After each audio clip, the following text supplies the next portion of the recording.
Alors je découvre quelque chose, non, des fois nous faisons un faux combat. Parce que la réalité de nos politiques aussi, ils ont individualisé, personnifié la politique. Vous n'avez qu'à voir les partis politiques.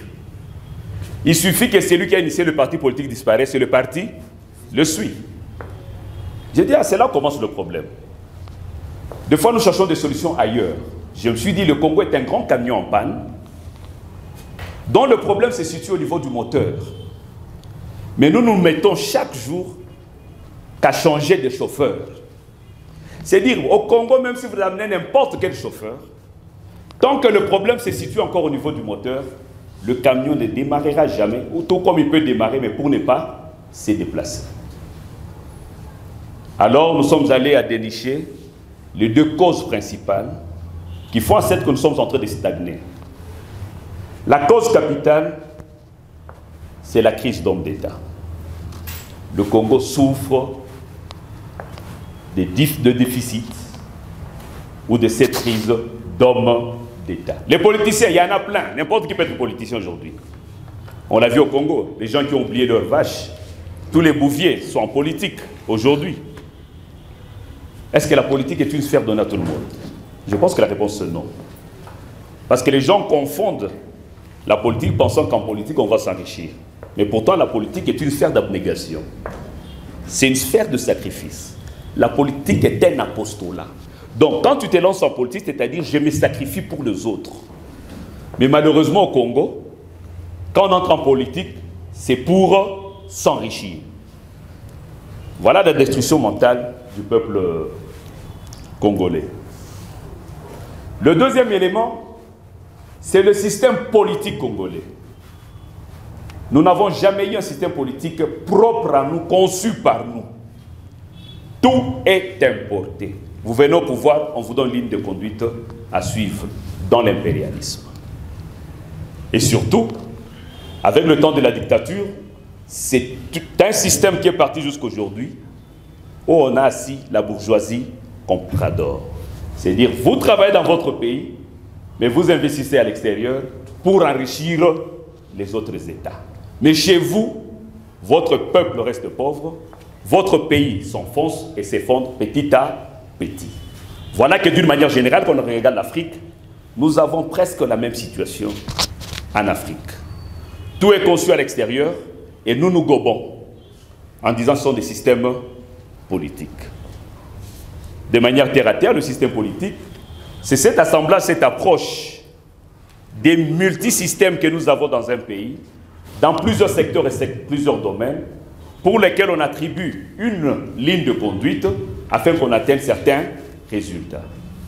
C'est-à-dire, dans le système politique, vous y trouvez l'économie, vous y trouvez l'éducation, vous trouvez tous les secteurs ont une philosophie, mais qui est branchée, qui est connectée au système politique. On s'est dit, nous allons faire de la démocratie, c'est-à-dire tout celui qui doit aller, qui veut accéder à un pouvoir, doit passer par les élections. C'est un système. Les gens se disent, nous nous mettons dans une tyrannie. C'est un système. Les gens se disent, nous faisons la monarchie. Cette monarchie peut être constitutionnelle, tout comme cette monarchie peut être absolue. Là, on est dans la dictature. D'autres vont dire, non, nous allons dans la dynastie, pour les empereurs. C'est-à-dire, ce sont des systèmes politiques. Mais ce que nous ignorons, parce que ça ne vient pas de nous, tout système politique a toujours une apogée, un déclin. La démocratie, elle est venue remplacer la tyrannie qu'il y avait. Mais aujourd'hui, nous voyons que les gens reviennent encore, rejettent cette démocratie. Quand nous prenons l'Afrique de l'Ouest aujourd'hui, ce sont des coups d'État partout. Et c'est de la démocratie encore? Non. On s'est dit, on a amené quelque chose qu'on ne maîtrisait pas. Maintenant, les gens reviennent encore à l'ancien système. D'autres pensent prendre l'ancien système fusionné au nouveau système qui est de la démocratie pour asseoir quelque chose de mixte. Voilà un peu dans cette cacophonie. Pas seulement en Afrique. Aujourd'hui, quand vous regardez la démocratie, celle que nous avons, c'est une démocratie qui est une suite de la colonisation. Elle atteint déjà son déclin. En Europe même, il y a déjà des sérieux problèmes. Regardez ce qui se passe en France, en Grande-Bretagne. En moins d'années, on a changé combien de premiers ministres? aux États-Unis, on a tiré sur Donald Trump. Ce sont des signes de la fin d'un système qui a régné pendant des siècles. Mais malheureusement pour nous en Afrique, on ne pense même pas à notre avenir. Nous attendons que ces gens conçoivent encore quelque chose, qui viendront encore expérimenter chez nous pour encore nous abrutir. Alors en regardant tout cela, je me suis dit, faisant ce topo, j'ai dit il faut qu'on réfléchisse autrement. N'avons-nous pas de tête aussi? Ne pouvons-nous pas aussi réfléchir et penser? Qu'est-ce qui convient pour nous? Qu'est-ce que nous pouvons faire pour que ça aille? Sinon aujourd'hui, il va partir, il a son dernier mandat, il va partir. Demain, c'est Spangaluki qui sera président. Nous allons te faire partir. Après toi, c'est l'honorable Hamzat. Nous allons le faire partir. Pourquoi? Parce que nous avons scanné notre politique sur les individus. La politique, c'est elle. Quand ça ne va pas, c'est elle. Alors je me suis dit, il fallait concevoir quelque chose pour ne pas dire c'est le paroxysme que nous apportons, mais c'est le fruit de notre petite intelligence qui pourrait booster le vrai débat national. Si on doit parler du débat national, au Congo, il n'y en a plus. Il n'y en a plus. Même vous suivez des grands débats qu'on avait comme dialogue entre Congolais aujourd'hui. Ça ne donne plus d'appétit de suivre le dialogue entre Congolais. Vous vous rappelez de Paul Madidi, même l'handicapé là qui était mort, Ngongo, qui était mort. Tout le monde avait envie de suivre ce débat-là. Ce débat républicain, il n'y en a plus. Aujourd'hui, ce sont des débats partisans. Chacun veut défendre son camp. Je suis de l'Union sacrée. Je suis, c'est pas de l'opposition. Je suis de la société civile. Et laquelle? Malheureusement aussi. On n'a plus confiance à la société civile qui joue plus aussi son rôle. Quand la société civile se prononce, on sent qu'elle est pro ou pro. Vous voyez, la substance même, elle a disparu de la société civile. Donc, il faudrait réfléchir profondément. C'est pourquoi nous avons proposé la loi Bala. Je répète encore, ce n'est pas dans le juridisme. La loi Bala, nous l'avons nommée ainsi. C'est une façon aussi du protectionnisme.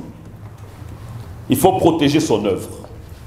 Parce que le député qui la prendra plutôt, ou le gouvernement qui pourra prendre ça, ne pourra pas perdre les traces de l'origine. Parce que tu n'as pas de mouisi scientifique, il y en a trop. Et les mouisi politiques, il y en a. Parce que quelqu'un peut s'accaparer de ça et s'approprier. Alors pour nous, on a mis ce nom-là, c'est pour garder l'originalité, la source et l'authenticité.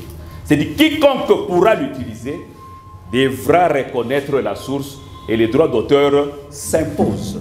Parce que je sais qu'en termes scientifiques, il y a ce qu'on appelle, pas la valeur ajoutée, l'économiste connaît bien, Ishara, l'apport à l'industrie. L'apport à l'industrie. J'ai produit, j'ai droit. Parce que c'est une œuvre de l'esprit. Alors, j'ai copié mon aîné, le professeur Tchani. Lui aussi avait produit la loi, c'est quoi, Tchani, on l'a nommé Tchani. Mais cette loi devait porter le nom de Singh si cette loi était adoptée au niveau du Parlement. C'est un caractère de protectionnisme. Il a protégé son œuvre. Même si on l'a donné, on lui a porté un autre nom, une autre appellation, mais on connaît l'origine. C'est ça l'approche de la loi Bala. Parce que le fond de la loi Bala, c'est un nouveau système politique pour un Congo congolais. C'est comme ça que je l'intitule. Un nouveau système politique pour un Congo congolais. Pourquoi pour un Congo congolais? Parce que jusque-là, à vrai dire, le Congo n'est pas à nous. Tout celui qui va entrer au Congo, il va jusqu'à Kirumba, il s'amuse, il s'y promène. Quand il veut sortir, vous allez négocier. Quand vous négociez avec quelqu'un, tout ça ne vous appartient pas. C'est dire, depuis la conférence de Berlin, quand on a tracé les limites du Congo, on ne nous a pas demandé d'avis. Et on nous a dit, désormais, ça s'appelle EIC. État indépendant du Congo. Mais en 60, on va encore à une autre indépendance. Donc, Papa Alain Mboma, le Congo a connu 2 indépendances. 3 même, oui. Ouais. Vous voyez un peu, le seul pays. Alors on s'est dit, non, il faudrait maintenant la vraie indépendance. Lumumba s'est battu Kassavubu, les Adoula, les Kalonji, tous ces gens se sont battus pour connaître cette indépendance. Mais malheureusement, nous sommes venus après, on n'a pas consolidé cette indépendance. Nous sommes devenus les vrais dépendants. Comme on les appelle, les vrais esclaves, les néo-esclaves. Alors, nous nous sommes dit avec la loi Bala, il y a 4 points fondamentaux sur lesquels nous nous sommes apaisantis. Premièrement, c'est sur le recensement. On ne peut pas réussir à gérer un pays tant qu'on ne connaît pas ses concitoyens. Nous sommes combien? Tu ne peux pas faire un budget même à la maison pour que les gens mangent si tu ne sais pas combien vont manger et qu'est-ce qu'ils vont manger. Mais nous, Congolais, nous sommes combien? Chacun a son chiffre. 90, 100 millions, 120 millions, aujourd'hui j'entends encore. Mais sur base de quoi on peut établir un budget? Donc une fois recensement à la fois administratif et scientifique pour déterminer qui est congolais, qui n'est pas congolais, et les étrangers, parce que le recensement est différent de l'enrôlement. Le recensement, on veut savoir combien d'habitants nous avons en République démocratique du Congo, c'est-à-dire et les nationaux et les étrangers. Il y a l'identification pour savoir que chaque Congolais fait quoi? Il est où? On a combien de mariés en RDC? Combien de célibataires? Combien d'enfants qui vont de 0 à 17 ans? Combien? Tout ça, ça doit être répertorié. C'est capital. Le deuxième élément sur lequel je me suis apaisanti, c'est sur le référendum. Parce que la loi Bala va toucher les articles dits verrouillés de la Constitution. On va voir ça. Quand vous touchez aux articles verrouillés, c'est-à-dire vous êtes appelé à un référendum. Mais pour avoir un référendum, il faudrait d'abord voter la loi référendaire. Troisièmement, c'est le changement de la Constitution que moi je prêche. Il y a ceux-là qui parlent de la révision constitutionnelle comme le chef de l'État. Mais moi, je ne suis pas d'accord avec le chef de l'État sur ce point-là. Moi, je parle du changement de la Constitution, Papa Moukete. On doit changer cette Constitution, mais comment? Et enfin, c'est le changement de cette Constitution qui est le système politique congolais. Pour le système politique congolais, j'ai touché à peu près 12 points. Mais je vais prendre seulement 4 ou 5 que je vais développer et puis arrêter. Le premier problème, c'est le système politique congolais. Aujourd'hui, nous sommes dans un système politique qui est la démocratie. Mais quel type de démocratie? La démocratie libérale, que moi j'appelle la démocratie néo-libérale. La démocratie coloniale qu'on nous a donnée. Cette démocratie a fait qu'on ait le multipartisme qui fait qu'aujourd'hui, on ait, je crois, 1200 partis politiques en RDC. Posons-nous la question, pour quelle utilité? À la place des 1200 partis politiques, ne pouvons-nous pas créer 1200 entreprises qui seront utiles, qui combattront le chômage, qui pourront permettre la croissance économique, qui pourront permettre même la croissance multidimensionnelle, mais il n'y a absolument rien. Plus nous avons de partis, plus nous avons de problèmes. Pourquoi? Parce que nous avons mal conçu, compris et apprivoisé la démocratie qui n'est pas nôtre. Chacun aujourd'hui, nous sommes en 2023, nous sommes allés avec 1200 partis politiques aux élections. Mais malheureusement, il y a une tendance quand on va aux élections, ces partis se regroupent. Il y a des regroupements. Pourquoi ne pas rester comme ça? Pourquoi ne pas rester? Vous avez 1200 partis politiques, mais compétissez.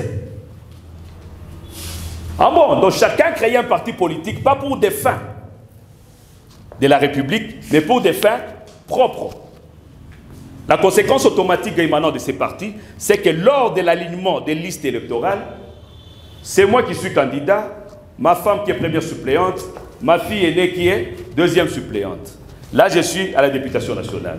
Je descends à la députation provinciale, je suis candidat député provincial, ma copine là, première suppléante, ma voisine, deuxième suppléante. Moi-même, je me retrouve encore candidat sénateur. Mon pasteur, premier suppléant, ma tante, deuxième suppléante. Encore une chance parce que je suis béni comme Fifi Masuka, je me retrouve aussi candidat gouverneur. Avec ma colistière, ma soeur cadette. Mais au fond, ce n'est pas de leur faute. Seul le système politique qui le permet. En droit, on vous dit, c'est qu'il n'y a pas, on n'a pas interdit. Donnez-moi une seule disposition légale qui interdit que ma femme soit ma première suppléante. Il n'y en a pas. Ce qui n'est pas interdit est permis. Est permis, voilà. Ceux qui aiment faire ça. Alors, la conséquence fait que nous allons avoir des animateurs politiques qui sont l'émanation de ces systèmes politiques. Vous pouvez critiquer Baturko comme vous voulez, il n'a rien fait de mal.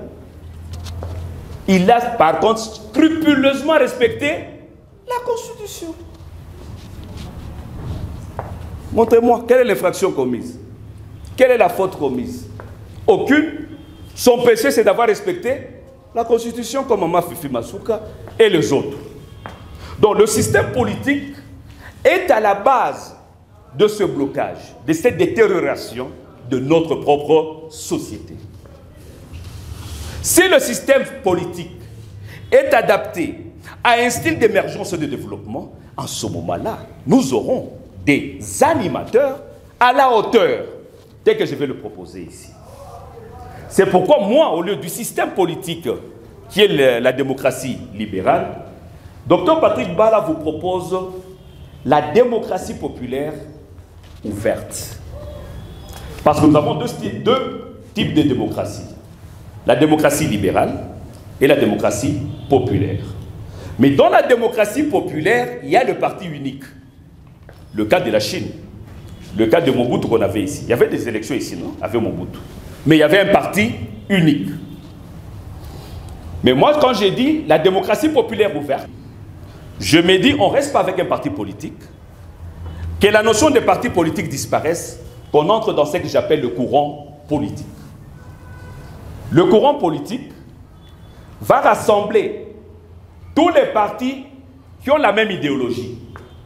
Parce qu'il est inadmissible, s'il vous plaît, dans ce pays, où vous trouvez les sociodémocrates, l'UDPS au pouvoir, et vous trouvez les mêmes sociodémocrates dans l'opposition, le PPRD. C'est pas comment vous le voyez, vous le comprenez.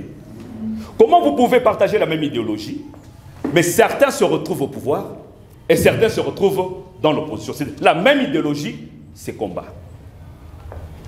Comment pouvez-vous accepter qu'on ait ce qu'on appelle des plateformes, l'union sacrée, que j'appelle des paniers de crabes, où vous trouvez à la fois des unitaristes, des fédéralistes, des libéraux, des sociodémocrates. Je ne sais même pas comment les qualifier. Qu'est-ce que vous allez produire comme projet? Voilà qu'il y aura un engrenage. La machine ne pourra pas tourner. Ce n'est pas de votre faute. C'est de la faute du système. Et malheureusement, ça va nous produire les types de dirigeants que nous avons.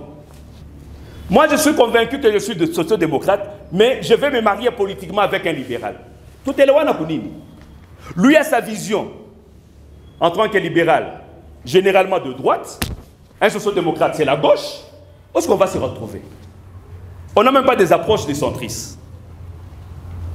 Alors on s'est dit, non, il faut réparer ça.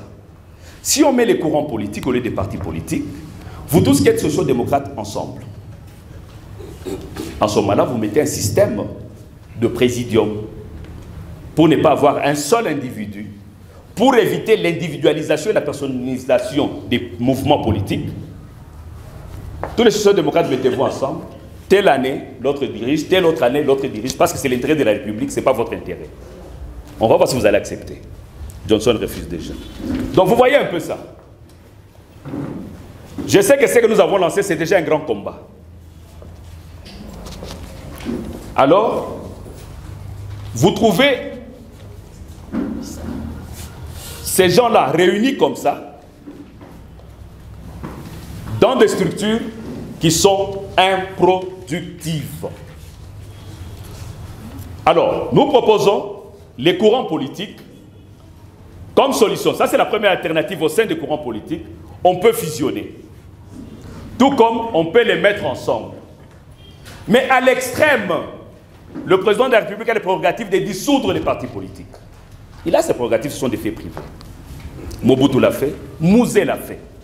On prend une décision pour la bonne marche de la République, qu'on mette la République avant toute chose. Vous aimez le Congo, oubliez votre parti. Voyons le Congo. Vous voulez combattre politiquement, il y a un courant politique, moi j'en propose 5, 6. La conséquence immédiate, c'est quoi?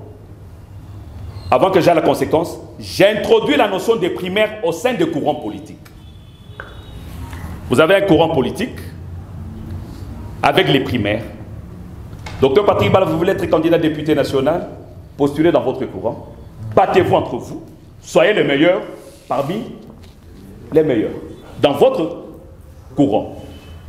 En ce moment-là, si chaque courant doit proposer 500 candidats députés nationaux pour toute la République démocratique du Congo, fois 6 courants, on aura 3000 candidats sur toute l'étendue de la République. On va de 44 000 inutiles candidats. Mais là, on aura des candidats parce que le courant politique, nous soulignons, devront être des académies politiques.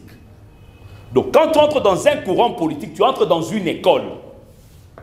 On t'apprend le management politique, on t'apprend le leadership politique, on t'apprend la communication politique, on t'apprend la gestion politique. C'est à ce moment-là, quand il y aura les primaires au sein de votre courant, ça sera un débat d'idées, un débat de vision, un débat d'arguments. Et non un débat de tribus, un débat de clans, un débat d'ethnie. Idée contre idée.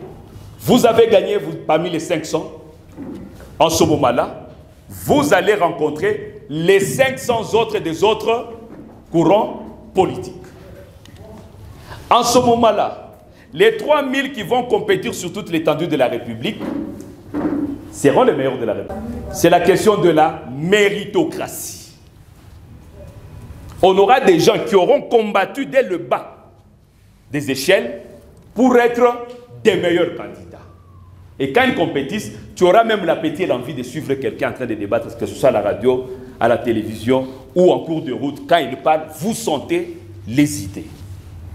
Là, on résout le problème de méritocratie, mais en même temps, quand je vais toucher sur l'administration électorale, parce que là, nous proposons à ce qu'il y ait décentralisation de la CENI. Moi, je ne dois pas postuler à Goma et attendre mes résultats à Kinshasa. C'est anormal. Parce qu'à Goma, en Somalia, comme on a 4 sièges, on aura 4 candidats par courant politique. Fois 6, on aura pour toute la vie de Goma 24 candidats. Que le peuple connaîtra. La population de Goma connaîtra ses candidats, connaîtra les idées, les pensées de tout un chacun et les visions de tout un chacun. Vous voyez un peu, ça sera une certaine façon de tamiser sérieusement pour aussi décourager les tout venants. On aura les meilleurs. En politique, ce ne sont pas des handicapés, des boiteux qui viennent en politique. On aura des meilleurs. C'est la classe des nobles. Mais c'est au Congo où tout le monde fait la politique. On s'est dit, on propose ça comme ça. Mais une autre dimension, il faudrait que le courant politique ne reste pas, Caribou Sana Justin Mwanatabu, qu'on ne reste pas seulement politique. Nous aimerions que le courant politique soit à la fois des sphères socio-économiques. Parce que quand on a maintenant 6 courants politiques, la loi permet que les partis politiques soient subventionnés par l'État. Aujourd'hui, avec 1200 partis politiques, comment on peut subventionner?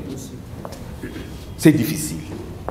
Mais si on a 6 courants, c'est facile que l'État puisse subventionner. Mais nous voulons que ce ne soit pas des subventions uniquement politiques, mais des subventions qui sont à la fois sociales et économiques. C'est dire que chaque courant politique soit capable de générer des emplois, même les petits emplois. Vous avez une masse de gens, des chômeurs. Pourquoi ne pas se lancer dans l'agriculture, dans les services? Il y a des choses qu'on peut faire pour récupérer tous ces gens qui sont au sein de votre mouvement. Voilà une autre dimension qu'on a augmentée au niveau de...